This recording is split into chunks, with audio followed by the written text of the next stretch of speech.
Ideas fresh, mentes on point, un espacio único donde todo es hoy. Pixelación del trabajo, pero eso es otra cosa, o sea, es una parte solo. Es una parte, vale. Entonces, ¿por dónde empezamos? Porque tenemos la gran renuncia, por un lado. Tenemos la transformación de las empresas por otro.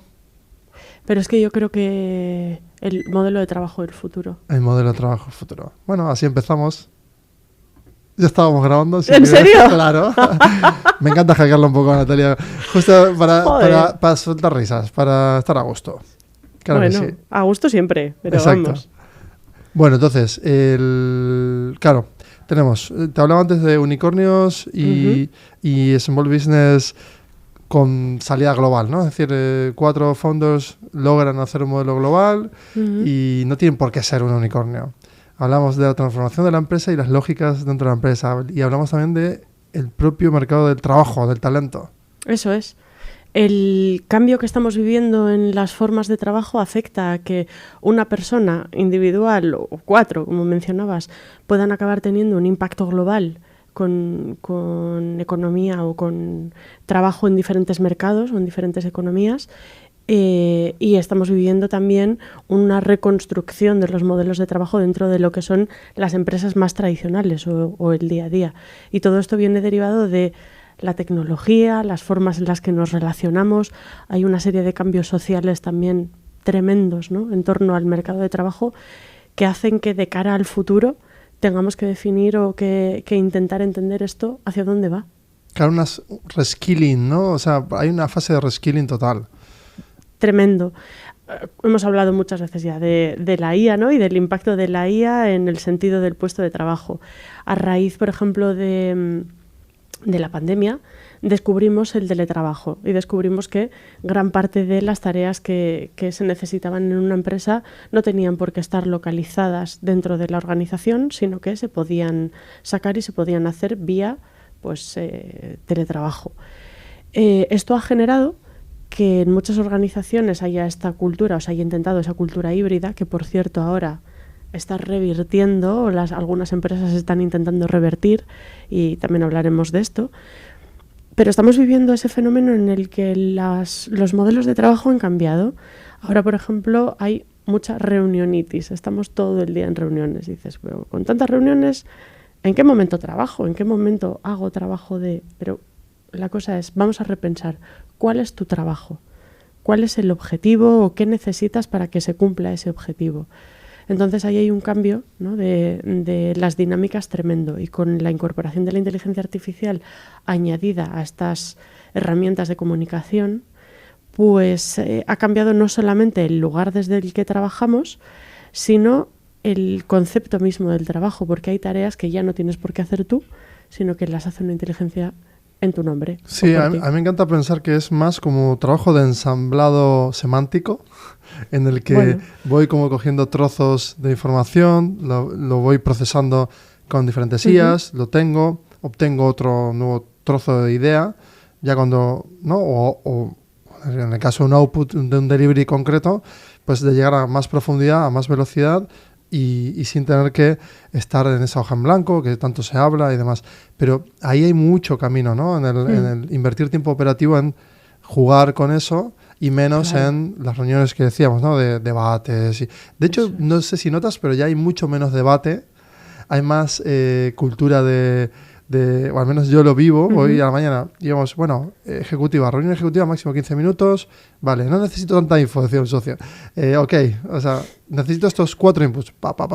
Sí. Tenemos ya como ganas, ¿no?, de dar ese paso también. Sí, no tener reuniones de estas de un auditorio, una persona dando el speech durante 1 hora y el resto casi sin la cámara, que se desconecta. Es que al final, gracias, y se van, ¿no?, y no han aportado nada durante la reunión. Pues eso ya cada vez tiene menos sentido. Reuniones más cortas, más dialogadas, con inputs más claros. Eso es. Las formas de trabajo pues están evolucionando, y con ello también está evolucionando el modelo de empresa y el modelo de trabajo. Cuando hablaba antes de la pixelación del trabajo, es este modelo en el que una persona puede trabajar en un rol de una forma similar para diferentes organizaciones. Por ejemplo, cuando hay falta de desarrolladores en una tecnología en concreto. Bueno, pues tú trabajas como freelance trabajando para diferentes empresas. Sí, el rol es fractional CTO, fractional CEO, fractional... O CISO, dev, por ejemplo, el CISO as a Service, el famoso CISO as a Service o CTO as a Service. También. Que es una figura que no todas las organizaciones tienen por qué tener esa estructura, ese puesto en cartera, porque sería una estructura muy pesada y no sería necesario, porque igual una empresa de 4 personas no necesita, no sé, un CISO a jornada completa. Con unas horas, compartido con otra, le es suficiente. Absolutamente. Sí, compartir retos, y entre esos retos se distribuye con un roster de consultores o de operativos. Es un pool, ¿no? Eso es un pool de recursos. Exacto. Entonces, ese modelo de trabajo cada vez es más habitual y está transformando los modelos de trabajo. No va a suceder para todos los casos, pero cada vez vamos a ver más donde una persona trabaja para diferentes empresas. Claro, tú abres un proyecto en una empresa, por ejemplo, nosotros lo hacemos mucho, o incluso tienes una licitación y vas a... ¿no? En eso está más claro, ¿no? Porque armas un equipo para esa licitación. Ahora, cuando tienes un squad que tiene que resolver en 6 meses una nueva feature para una startup y lo hace en paralelo, del roadmap totalmente en paralelo, pues puede ser que se reúnan 6 expertos solo para eso. Así lo que consigues es paralelizar trabajos, ¿no?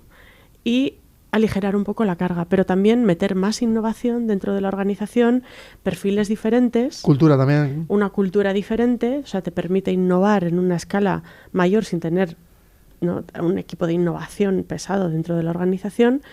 Y es una forma también de enfocarlo. Yo lo veo como... Es más fácil verlo en los ámbitos, por ejemplo, de legal, que tú tenías un bufete de abogados que era el que te llevaba los temas legales, o una gestoría, ¿no? Sí. Bueno, pues se está aplicando ese mismo esquema, pero a otros roles que tradicionalmente han estado dentro de la organización. Total. Sí. O sea, tiene todo el sentido. De hecho, viene pasando, pero claro, vamos ahora ya a una aceleración hacia ese modelo. Sí, cada vez más.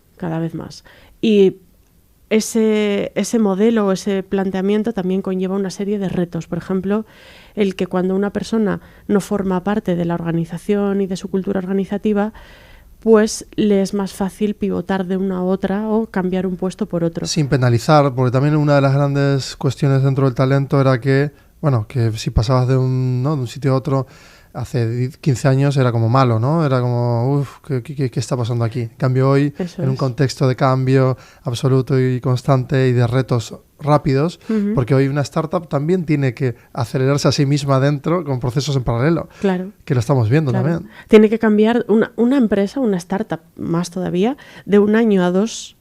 Puede haber cambiado absolutamente, haberse dado la vuelta totalmente, ¿no? Te lo confirmo, sí. Vale, entonces... dentro de las organizaciones esto también sucede, y de las personas. Cuando antes tenías tu carrera profesional y mostrabas, llevo no sé cuántos años en esta empresa, decían, pues es una persona fiable, confiable porque está aquí, una empresa leal. Hoy en día eso ya no se valora tanto porque se valora más esa diversidad de miras o diversidad de conocimiento que te da pasar por diferentes empresas. Entonces la volatilidad en los currículums es algo que cada vez se ve menos negativamente. Sí, a mí me gusta más pensarlo ahí también como ecosistema. De hecho, lo llamo ecosistema todo el rato, cuando la comunidad, ¿no? Ese ecosistema de partners habituales donde vas evolucionando con ellos, pues obviamente nadie carga con toda la estructura, se indexa bastante. De hecho, hace años yo lo planteé así, justamente porque cada vez que crecíamos un poco, digo, no, esto tiene demasiado peligro. O sea, todo en una, ¿no? En una todos sola los huevos estructura. en la misma cesta, Sí, ¿no? Sí, pero tal cual. Ya lo digo yo. Entonces, claro, pero cuando tienes más proyectitos y empresas más pequeñitas, indexas el riesgo, haces que las estructuras sean más livianas. Si algo no funciona, se puede pivotar mucho más rápido. De hecho, una empresa, por ejemplo, pasó de 10 a 0, a 1 en equipo, y volvió a 5, y vuelta a 0, a 1, y vuelta a 2, a 3, a 5, hasta que encontró, ahora hace poco, el modelo después de 5 años. Hasta que encontró la estructura óptima. Sí, y sobre todo la maduración del founder, por ejemplo. Entonces, claro, no todas las empresas van a... O sea, si hubiera sido súper estructurado con esto de no, esto tiene que crecer, tal. 1, no hubiera sido rentable. 2, hubiera craqueado, hubiera muerto la empresa. El founder frustrado y se hubiera ido. En cambio, así se ha frustrado, ha pasado el valle de la muerte, no como el de la startup, sino como la pyme. Y bueno, y ahí sobrevive. Y el modelo de las pymes también ahí ahora está sufriendo un cambio también trascendental porque, claro, la gente se queja mucho, ¿no? Cuando una pyme no tiene tanto margen de rentabilidad es porque ya las empresas están como pugnando por cosas similares todo el rato. No sé si tiene tanto sentido tener una empresa de 50, igual es mejor tener una de 10 y varias de 10. Entonces, hay como, ¿no? Estoy viendo que todos los fondos están como cambiando el modelo, están vendiendo sus empresas y están reestructurándose en este orden. Sí puede haber una importante reestructuración por lo que decía, por el cambio del contenido del trabajo. Lo que se hacía hace unos años a lo que se hace ahora no tiene nada que ver, entonces hace falta esta reestructuración y hacen falta unos perfiles diferentes. No quiere decir que esos perfiles no sean válidos porque tienen un conocimiento tanto sectorial como de la empresa que se puede reutilizar, pero hay que apostar por el reskilling y por el trabajo con estas personas para que esas capacidades o ese conocimiento se aproveche de una forma diferente. ¿Y cómo lo abordas tú? Normalmente, ¿cómo ves en los proyectos que hacéis, ¿no? Que estáis apoyando, bueno, a todo tipo de organizaciones, en la parte de talento y en este reskill, en esta nueva etapa de la digitalización también? Es muy complicado porque no hay cosa más difícil que el cambio. Ya lo hablábamos en la primera vez que hablamos, que no hay nada más difícil que la gestión del cambio, porque las personas somos reactivas, ¿no? Nuestro cerebro no está preparado para cambiar, está preparado para ser eficiente y para hacer lo mismo siempre, porque así consume menos recursos. Entonces, intentar cambiar a una persona y por ende a una organización es tremendamente complicado. Pero con la formación, con herramientas y con un plan organizado por parte de la organización de la empresa, es factible. Lo que pasa es que también hay que estar dispuesto a ello. Y hoy en día hay percibo una cierta deficiencia, ¿no? Una cierta desacoplación entre las estrategias a largo plazo y los métodos a corto plazo. El planteamiento un poco de yo sé que a futuro voy a tener que llegar allí, pero es que mientras tanto ir cambiando, cómo me cuesta. Entonces, si no empiezas a hacer cosas hoy en día y a dar esos pequeños pasos, no vas a llegar nunca a ese Sé que es duro, a ese lugar. Sí, total, pero sí, porque cuando empiezas a utilizar, vamos a hacer un ejemplo, ¿no? Utilizas una herramienta de comunicación y tienes que cambiarla, hay una resistencia porque todo el mundo ya se ha acostumbrado, ¿no? Se ha ayornado. Cuando quieres cambiar todo el sistema, obviamente todo el mundo te va a decir no podemos porque, bueno, la demanda del cliente, la velocidad en la que entregamos, se altera toda la máquina. Entonces tendrás que ir en paralelo creando tú una alternativa que vaya progresivamente entrando, que lo aceptemos como equipo, que lo acepte la dinámica que ya hemos planteado con el cliente, porque cada ejercicio con el mercado genera mucha carga de preparación para definir un modelo, que cuando ya acostumbras al mercado a que te recompren, tú no puedes venir ahora con, ¿no? Me entregas en este color y te vengo con algo diferente. Claro. Hombre, hay que acostumbrar tanto al personal como al cliente y al mercado a esos cambios. Y esa es la parte más complicada. Hay un proceso, ¿no? De trabajo, pues eso, en ocasiones los clientes cuando vemos que nos han cambiado, por ejemplo, una interfaz cuando nos actualiza iPhone, ¿no? Y dices, ¿esto dónde está? ¿Esto cómo se hace? Y te cuesta unos primeros minutos de que las cosas han cambiado. Bueno, pero lo luego siento, pero el álbum de iPhone, ahora mismo el álbum de fotos, por ejemplo, lo estoy odiando todos los días. Por ejemplo. Entonces, siempre hay cosas en las que puedes meter la pata, pero de 100 novedades si metes la pata en una, bueno, o sea, has mejorado en 99. Estoy de acuerdo, pero luego yo como cliente soy nefasto. Puñetero, ¿no? Sí. Nefasto por decirlo otro, sí. Pero porque justamente, claro, quiero, ¿no? Exijo lo mejor y sobre todo cuando una marca me ha acostumbrado a lo mejor, si tomo una mala decisión. Por ejemplo, Siri, ya, aunque tengo un ecosistema de increíbles innovaciones, cada vez que hablo con Siri, es que me quiero morir. Y digo, no me lo puedo creer. Yeah. ¿Cómo puede ser que no tengamos esto? Entonces, aún así, claro, el cliente va a ser un ejercicio de resistencia constantemente en ese proceso, se va a transformar en esa resistencia. Luego, la excusa perfecta para que el equipo diga, no, como el cliente... Y entonces, claro, siempre hay una pugna de debate fuerte en este aspecto. Claro, siempre, entre que no quiero cambiar y que no quiero perder clientes, pues ahí se genera el miedo y al final los cambios no acaban sucediendo. Pero el mercado te lleva a que estos cambios sucedan, porque si no cambias, otros van a ir cambiando alrededor y el cambio va a ser algo inevitable. Igual para cuando lo quieras emprender ya es tarde. Entonces, hay que ir trabajando, hay que ir anticipándose a estas modificaciones, tanto a nivel, vamos a decir, de producto, que estamos focalizando quizás ahora mucho la charla en... No, pero me encanta porque has dicho producto, iba a decírtelo justo. ¿Sí? Sí, ya van varias de estas, de coincidir, sí. Como a nivel de proceso, de modelo organizativo, de personas, la forma en la que enfocas el trabajo con las personas también es fundamental. Lo has mencionado como, pero es que son literal, son como capas, ¿no? De una estructura. O sea, producto, por ejemplo, cuando tú, claro, si haces un benchmark en modelos de inteligencia artificial, tú ves los rendimientos y es fácil ver, porque es todo matemática, ¿no? Cuando hablamos de productos que tú creas y no observas mucho al competidor porque quieres seguir para adelante, ¿no? Y los competidores te observan a ti y dicen, está lanzando este producto, voy a implementarlo yo porque si este ya ha hecho el trabajo, lo mismo que yo cuando miro una estrategia de marketing de la gran corporación que usa un copy, digo, me ahorro de esos millones, pero al final no es tan así, ¿no? Tienes que hacer lo tuyo.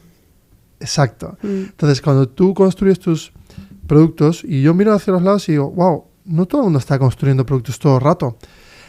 Nos da como miedo, ¿no? Al inicio, cuando empiezas a ser innovador en ese aspecto, porque dices, no lo va a entender tal y cual, pero claro, luego lo agradece el cliente porque estás a la última y estar a la última también tiene su premio.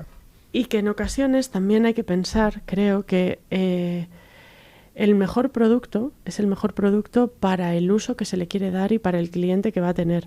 No el producto última gama, mejor o más eficiente, porque se ha demostrado a lo largo de muchos años, que hay productos que han sido buenísimos y que han sido un gran fracaso de uso porque lo que cambia realmente es la adopción, que sea fácil de utilizar por la gente. Total. Entonces, no hace falta que sea tan bueno si está pensado de forma orientada a las personas. Total. Sí. Hay mucha UX también ahí, ¿no? Mucha. De hecho, casi diría que es como se presenta la idea, ¿no? Porque quizás la idea, bueno, ¿cuántas ideas están ya hace 40 años, 30 años pululando de mercado y hacen un fit exacto cuando es su momento, contexto, ¿no? ¿no? Sí. Esto es como Gandalf en El Señor de los Anillos, que dice que un mago siempre llega en el momento que tiene que llegar, ni llega tarde ni llega pronto. Ese fit exacto es como cuando ahí aparece la sobredemanda y hay casos de éxito, ¿no? Porque parece ser que, por ejemplo, cuando Apple llega más tarde a algo, pero llega sobre seguro y aprovecha, cuando ya se han dado la hostia varios, llega ya para plantar el producto perfecto ahí. Esa es justo la clave de llegar en el momento que tienes que llegar.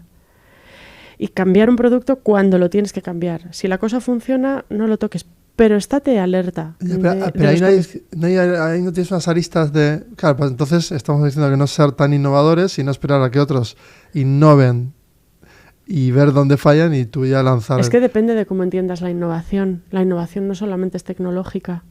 Muy buena, claro, es social, hay una transformación de uso, exacto, claro. Yo, por ejemplo, hay soluciones que veo hoy en día, que veo usos innovadores de la solución y digo, ostras... Lo mismo, cambiar el contexto. Claro. Qué bueno, porque esto que se había planteado para un propósito sirve para este otro propósito y es polivalente. Absolutamente, ¿no? Sí. Y es un uso diferente pero súper útil de esta solución. Bueno, eso sucede siempre, ¿no? Las invenciones, al final, claro, si un iPhone lo vemos, lo destripamos, tiene no sé qué cantidad de patentes, una Vision Pro también, o sea, como que se van acumulando patentes que van encontrando eso el es, fit. O sea, hay que pensar que realmente el producto no es un producto sin más, sino como una acumulación, ¿no? de diferentes ideas y que cada una conlleva o tiene un ciclo de desarrollo de producto diferente. Claro, igual justo el iPhone es como tiene tantos propósitos y tantas utilidades y demás, pero lo puedes ver hablamos, ¿no? De una pyme cuando ya tiene un expertise y quiere desarrollar una línea de negocio muy concreta y asignar un poco de innovación, pues ahí falta esa parte de creérselo, ¿no? Decir, oye, pues igual sí puedo generar un mini lab entre otras 2-3 empresas, e incluso competidoras, generar un clúster ahí. ¿Por qué no está esa mentalidad, no? Hay una falta de pensamiento en modo ecosistema, sistémico, importante. Y tanto las pymes como las organizaciones formativas, las públicas, las grandes tecnológicas, los Digital Dragons, que les llama Gartner, las empresas tecnológicas, estos ecosistemas, un ecosistema tiene sentido desde el punto en el que tienes toda esa diversidad trabajando con propósitos similares, cada uno con su agenda y con sus propósitos, que es razonable que los tenga, pero trabajando conjuntamente por una idea en común. Consideración ahí, es genial lo que acabas de decir. Agenda, propósito. Es decir, la agenda, que es en el leadership de una empresa pequeña, que no hay muchos fondos, más que 2, 3 en ese board, su estrategia no la tienen que divulgar y no pasa nada, pero puedes hacer semipública con tus partners, decir, oye, mira, estos descubrimientos ya los tengo bastante, ya he empezado a venderlos, ya tengo ventaja competitiva, pero mira, he descubierto esto y tú qué has descubierto, ¿no? Ahora con la IA estoy con competidores, incluso tradicionalmente, estamos haciendo esa comunidad de compartirnos cosas porque va tan rápido que no tiene sentido ya estar alejados. Y me estoy dando cuenta que yo tradicionalmente tenía ese fallo de matriz también de decir, no, que no sepan, qué tal. Pero claro, porque me van a copiar. Que efectivamente te copian muchas veces. Sí, no pasa nada. Sí. Pero si una copia al final no se va a comprar con la misma intensidad que el original.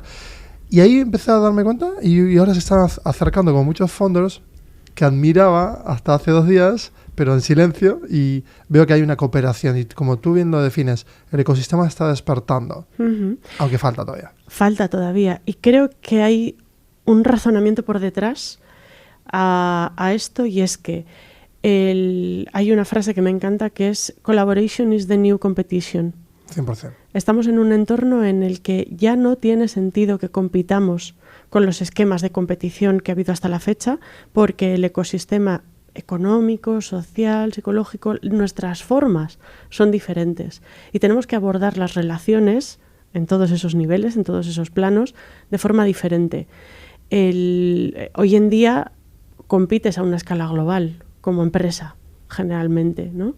Y los grandes actores, más que actores geopolíticos que los hay, son también actores económicos. Tienes que contar con esas empresas dentro de tu ecosistema para poder mover proyectos y para poder mover acciones. Y toda esta colaboración, ¿por qué ha llegado ahora este modelo de pensamiento que es un modelo, vamos a decir, más circular o concéntrico? O generado en modo grafo, ¿no? De nodos conectados entre ellos.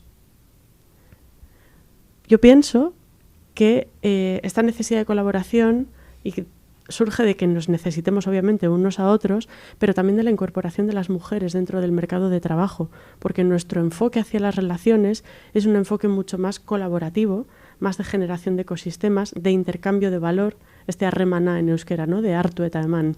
Pues en esta relación de dar y recibir y generar relaciones, hemos pasado de un enfoque en las organizaciones jerárquico, donde había un jefe, jefecillos, y luego un cuerpo de gente, y organizaciones que competían entre ellas, a organizaciones mucho más planas, mucho más colaborativas, con estructuras además que pueden ser, como dices también, pues nodo con otras organizaciones, un enfoque más relacional. Sí, muy John Venture todo el rato, ¿no? Como generar como esas relaciones que pueden ser temporales, pueden ser por proyecto, pues aparte tienes muchos vehículos para elegir cómo operar en el mercado y esas lógicas quizás se ven en otros mercados también, ¿no? Que no son el europeo, en donde se ve, ¿no? Cómo se mezclan empresas y demás, o cómo son incluso participadas entre ellas para adquirir ¿no? más competitividad en ciertas verticales. Y bueno, ejemplo, Microsoft tienes invirtiendo en OpenAI como en tantas otras. Como en muchas empresas, porque el core de Microsoft es generar ese ecosistema y trabajar con partners, con startups, generar ecosistema para generar valor. Claro, es que la gente cree que Microsoft igual es una empresa... No, es la marca paraguas de todo, claro. No, tenemos claro dentro Activision, Blizzard, LinkedIn, hay organizaciones de todo tipo. Bueno, la de LinkedIn me enteré hace poco. Yo no lo sabía. Sabía lo del fundador, pero no sabía que era comprada por Microsoft. Sí. Y la verdad es que este enfoque de ir colaborando, ir expandiendo en diferentes ámbitos, enriquece las organizaciones. Estos diferentes puntos de vista y este modelo de relación enriquece las organizaciones y hace que sean más atractivas para las personas. Porque en una organización pues, tan jerarquizada, en la que las dinámicas son a veces incluso tóxicas, de competición interna, de apropiarse de las ideas de los demás para tú medrar, bueno, pues al final, ¿esto qué provoca? Pues que en la mentalidad de los Gen Z y de este tipo de estas generaciones, e incluso en las mujeres, cada vez haya un mayor rechazo a este tipo de organizaciones porque son organizaciones en las que no se sienten cómodos. Es que es muy difícil porque en el triángulo lo que hay es 1, 2, o sea, son 3 puntos, es decir, el que gana y los 2 que están debajo y el resto no existe, ¿no? Es un esquema Ponzi. Y es exacto, literal. Es como Herbalife. Total, entonces no tiene ningún sentido desde el punto de vista de que no premia todo el resto. Entonces, lo que tú estás diciendo muy bien es como la estructura, esa horizontal, se despliega de la forma que sea, pues también puede ser, ¿no?, tener una forma de flecha entre toda la estructura, claro, ¿no?, y apuntar hacia un lugar y que el liderazgo se ejerza desde todos los puntos teniendo una dirección. Pero claro, cuando logras esa dirección, cuando hay un propósito claro, bien, ¿no?, creado un mantra interno bien analizado, una misión súper clara, esos KPIs que tanto cuestan definir, esos OKRs. Pero también cuando hay confianza, cuando desde el liderazgo de la organización hay confianza en los trabajadores. Habrás oído la frase esta de si quieres contratar a gente para decirles lo que tienen que hacer, contrata gente poco capacitada, pero si contratas a gente inteligente, déjales que hagan, ¿no? Porque les estás pagando precisamente para que aprovechen esas capacidades. Entonces, los líderes tienen que tener confianza en sus equipos, en establecer unas guías, unas líneas de trabajo desde el liderazgo, un propósito de la organización bien definido, pero dejar a la gente hacer, porque quien mejor sabe del ámbito de trabajo es el que está trabajando en ello. Y tienes que confiar en que lo desarrolle. Total. Y sí, en realidad son retos como muy definidos, que se autogestionan por resultados, y si la organización va a un resultado grande, a un KPI, a un macro KPI, se divide y cada uno sabe que ostenta una responsabilidad y una corresponsabilidad, y el resto es cuidar el sistema entre las personas. Y simplemente yo hablo todo el rato como de exponer el dato para no generar un relato en el que tú mismo, ¿no?, empieces a rumiar y a generar esas estrategias empresariales que había en el triángulo, ¿no? Que la gente decía, medrar es, ¿no?, ir hasta tocar el techo y dar el salto, es romper el cristal y seguir para arriba.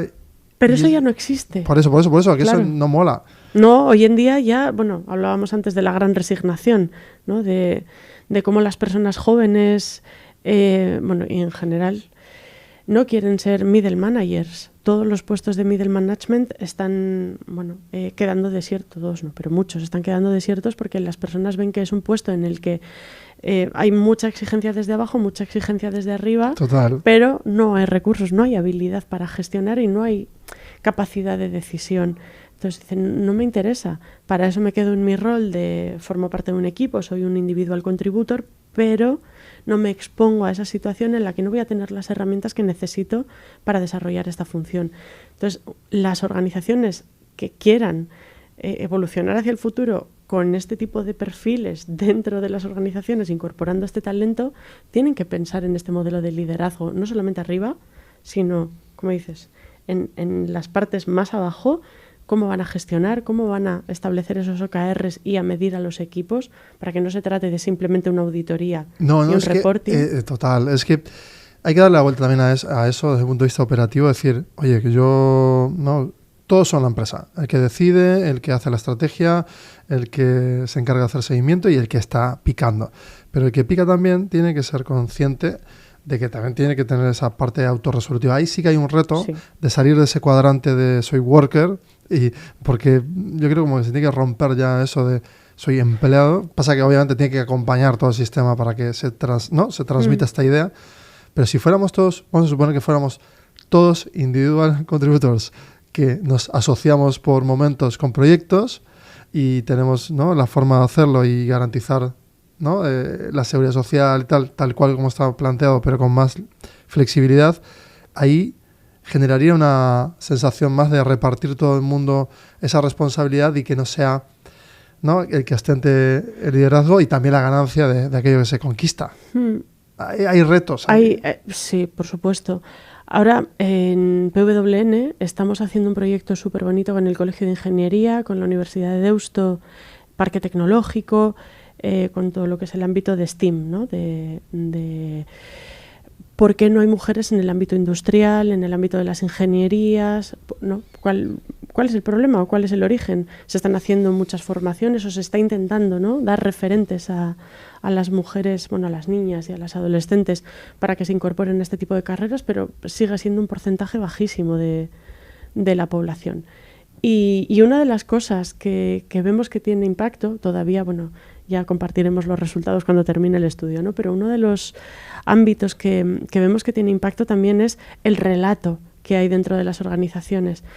Si no se cuenta, por ejemplo, el impacto que tiene tu trabajo, a qué estás contribuyendo, hay determinados tipos de personas, como son, pues eso, la generación Z y mujeres, que no sienten tanto esa implicación con la empresa porque no entienden cuál es su propósito dentro de la organización, a qué contribuye esto que estoy haciendo, qué impacto estoy generando. Entonces, los OKR son muy buenos y están bien definidos porque te ayudan a ver tú qué parte cumples en el propósito de esa empresa y en generar ese impacto. Sí, justo estas semanas en reuniones con founders, eventos que hacemos, IATON, no sé, ¿no?, decimos, ¿por qué nos están presentando? Hicimos un llamamiento a todo el mundo y hay muy pocas mujeres que se presentan. Y claro, yo no considero ni que sea la tarea. La tarea es reunir, ¿no?, mentes a que convivan en hacer algo, ¿no? Entonces, no sé qué parte hay de ahí de relato de contexto que puede hacer parecer que, ¿no?, que son cosas, espacios ya habitados por hombres, donde es no. O sea, es no y rotundamente no. Y yo creo que también estaría genial salir del mantra este de marketing, comunicación, o sea, porque el liderazgo, bueno, de hecho se está notando mucho más ahora, hay mucho más liderazgo femenino en el board, en el C-level, pero todavía estoy viendo que falta como ese estado de... Falta cultura. Sí, que lo que dices tú quizás son los referentes. Hay otro fondo que me decía otro día, yo quiero hacer eventos de ella para que mis niñas tengan de referente y que otras niñas, a la vez de mis niñas, trabajar sobre esas otras niñas, justo lo que dices tú, para que exista el referente claro, ¿no? Los referentes también son un poco peligrosos, porque si ponemos siempre como ejemplo a Marie Curie, Marie Curie ha habido una, es difícil que se repita, entonces te puede dar un poco de vértigo porque dices, hombre, es que me estás poniendo una persona de referente que yo no puedo ser o que yo no aspiro a eso. Entonces, los referentes son una pieza más, pero usados con prudencia y con responsabilidad. Y en todas las capas. Y siendo referentes claros, desde luego, puedes mantener una vida, no tienes por qué ser una superwoman. Exacto. A una amiga mía en una charla de estas de Inspira le preguntó una niña, ¿tú te pones enferma? Ay, qué maja. Después de contar todo lo que hacía. Entonces eso te da reflejo de no podemos ser superwoman, seguir por la vida, de todo se nos da fenomenal. ¿Por qué no? Porque entonces lo que hacemos es retirar esas vocaciones. Los referentes son importantes, pero también generar una cultura organizativa que sea apropiada o que sea equitativa con las mujeres. Si a las mujeres, por ejemplo, en una reunión se nos interrumpe más que a los hombres, hasta un 70% más. De hecho, hay una herramienta muy divertida que se llama Are Men Talking Too Much, que puedes ir monitorizando cuánto habla un hombre o una mujer en la reunión y medirlo. Hostia, muy buena. Y esto suele pasar. Suele pasar también el repeating, que es cuando una mujer da una idea y un hombre la repite y al hombre le dice ¡qué buena idea! Y dices, ¡hombre! Fenomenal. Este tipo de cosas pasan. Bueno, mira, la IA es muy útil para eso porque lo puede exponer fácilmente. Sí, pero bueno, tendría que usarse más. Y eso también pasa en reuniones en las que no aplicas IA. Quiero decir que todavía hay conductas dentro de las organizaciones que hacen que este tipo de comportamientos, bueno, pues que se den. Cosa que es un freno, ¿no? Y decías que cada vez hay más mujeres en puestos de liderazgo. Sí, pero también cada vez hay más mujeres que dejan esos puestos de liderazgo. Por la presión. Por la presión, por el hartazgo, porque... Por el modelo que decías tú también, modelo, ¿no? Claro. Sí, el modelo es muy difícil. y ciertamente en ocasiones, no para todos los casos, porque siempre hay excepciones, generalizar es malísimo, ¿eh? Pero hay mujeres para las que es muy duro tener un puesto de liderazgo porque siempre están cuestionando si se trata de que está ahí por una cuota. No, incluso la propia lógica de la presión, si tú tienes un formato de una organización que es pura testosterona en el board y esa persona, que mujer en este caso, pretende encajarse en eso, hay disonancia, ¿no? ¿Y cómo vas a aguantar algo? Porque no es auténtico. Entonces hay como una pugna de modelos también, ¿no? En el que todavía tienen que prosperar. Justo. Esto es lo típico de un modelo que muere, otro que nace y en el medio pues surgen las sombras y los monstruos. Te voy a recomendar un vídeo de Pixar que es buenísimo, un corto que se llama Pearl. No lo he visto. Es una bolita de lana que va a trabajar a una empresa de hombres trajeados. Y la verdad es que es muy bonito, muy tierno porque pues en ocasiones tienes el riesgo, ¿no? Como mujer en un entorno corporativo y más aún tecnológico, etcétera, de asimilarte a los comportamientos y no. Tienes que mantener tu esencia, porque esa esencia es necesaria dentro de las organizaciones. Esa empatía, esa calidez, esa forma de enfrentar los problemas, las necesidades de las personas. Por eso nosotras somos... Se dice, no, esto no siempre es así, generalizar no me gusta nada porque dependerá también mucho de la persona y cómo haya sido educada y demás. Pero es cierto que hay unas ciertas sensibilidades, por ejemplo, en tratar a las personas o en identificar cómo ayudar a su desarrollo profesional, que por cómo nos han educado a lo largo de siglos de historia, pues se nos dan mejor. Entonces, este cambio en las culturas organizativas que se está produciendo y conectándolo con lo que hablábamos al principio de el cambio, ¿no?, de los ecosistemas, creo que está acabando de permear no solo en la cultura organizativa a nivel cultura local, sino también cultura de relaciones con el entorno. En parte desde fuera, porque el entorno te obliga, pero en parte también desde dentro porque estamos transformándonos. Total, que nadie tenga por qué hacer un papel, ¿no? O sea, la cuestión es, no tiene nadie por qué hacer un papel, ni estar siguiendo inercias también en los liderazgos, pero también en las gestiones de las empresas y en esas dinámicas de las propias estructuras que sigue habiendo réplicas de las nuevas generaciones, incluso que está habiendo ahora como réplicas de aquello que hace muy mal la anterior generación, pero por suerte también hay, ¿no?, como un reavivamiento de este orden más, pues, no tan sesgado por el género, sino por esa proactividad, esa autogestión y esas ganas de conquistar un espacio en conjunto con honestidad, ¿no? Y ya. No hace falta que lo vinculemos al género porque también es característico de las generaciones jóvenes que se están criando en un entorno mucho más relacional. Se han liberado muchísimo. Y se han liberado muchísimo. Total. Entonces, por eso no me gusta vincularlo exclusivamente al género, sino a un nuevo modelo de trabajo 100%. que demanda la mayor parte del talento y sobre todo la mayor parte del talento futuro, que las organizaciones tienen que contar con este talento porque si no están muertas. Literal. Entonces, ya pues simplemente por una cuestión competitiva o de interés necesitas contar con estas organizaciones, o sea, con este talento y necesitas como organización estructurarte y reestructurarte para poder incluirlo.